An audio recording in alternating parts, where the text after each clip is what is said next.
Dito pa rin po tayo sa kanto ng Ross Boulevard at TM Calao sa mga oras na ito para ho sa ikalawang araw ng Rally for Transparency, Accountability, Justice and Peace ng Iglesia ni Cristo.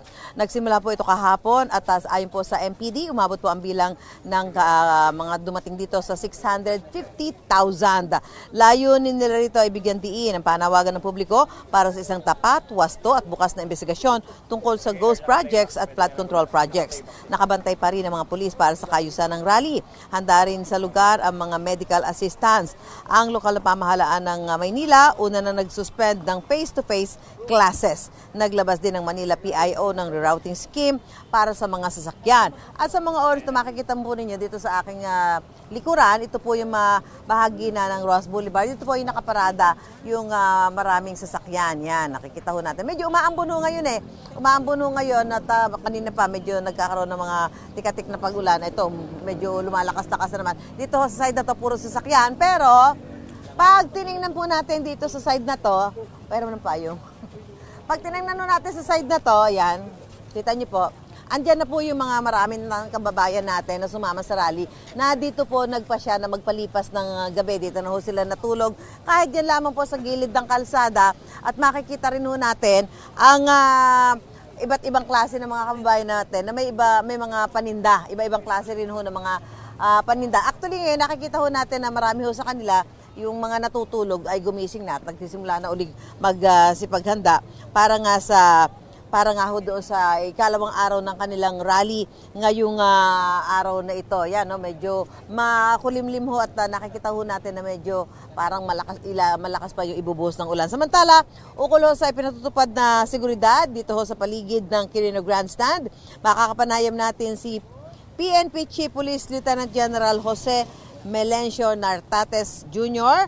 Magandang umaga po sa inyo, Chief Nartates.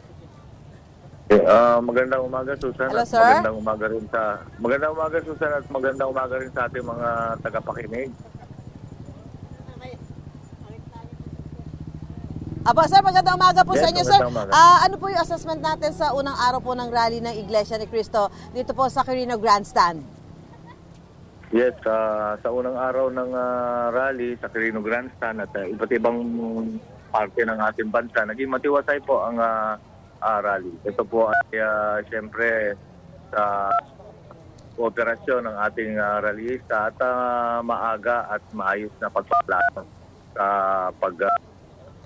pagdaraos nitong kanilang aktibidades. Apo, at ngayon po yung kalawang araw, ano po mga babantayan natin? Gaano po yung bilang ng tao na inaasahan ninyo? Pwede ho bang madagdagan pa doon sa bilang ng mga pumunta kahapon?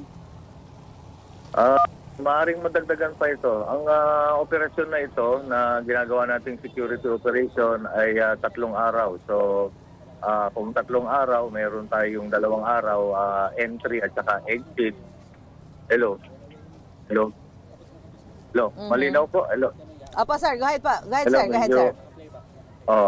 Opo, sir. Malinaw po na.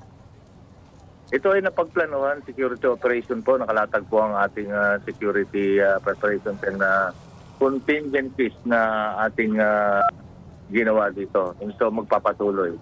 Sa unang araw, naging matiwasay. Sa pangalawang araw, itutuloy po natin ang ating security operation kung meron bang mga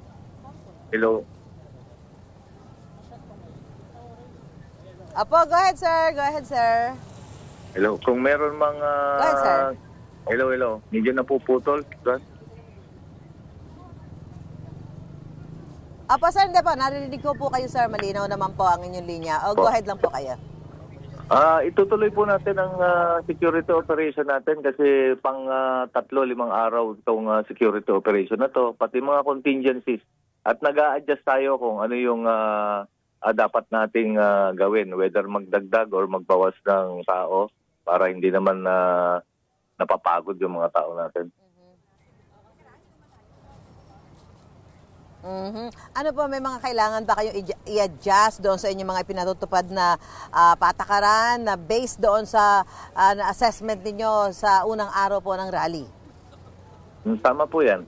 Lalo na dito sa Quirino Grandstand, ang ating mga kababayan na Iglesia ni Cristo, nakiusap na yung ating mga pulis na merong dalang armas or sidearms ay hindi po natin papapasukin dun sa area na kanilang pagdarausan. So dito lang po kami sa gilid at naiintindihan po namin dahil siyempre sila po ay nagdadaos ng kanilang aktibidad. Kaya po yung bandang likod at bandang gilid ay medyo in-adjust natin. Yung likod, tinanggalan po natin ng pulis po doon at nandito po kami sa bandang top at nandito po kami sa bandang Anda at sa bandang US Embassy.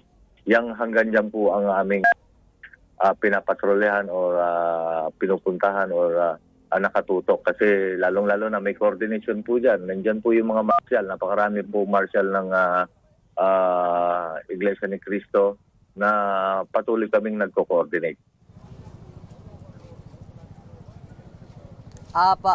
Okay, maraming salamat po PNP Chief Police Lieutenant General Jose Melencio Nartates Jr. Magandang umaga po sa inyo. Samantala, ito po, patuloy nga po, may mga nakikita ho tayo na papunta ngayon dito sa Quirino Grandstand at magsisimula ho yung programa mamayang hapon at para ho doon sa mga dadalo at sasama, makikisama ho dito sa rallying ito ng Iglesia ni Cristo ay mag-iingat lamang po tayo at para matiyak natin yung kaayusan at katahimikan dito po sa lugar. Mula po dito sa kanto ng Ross Boulevard at TM Calao, back to studio po tayo.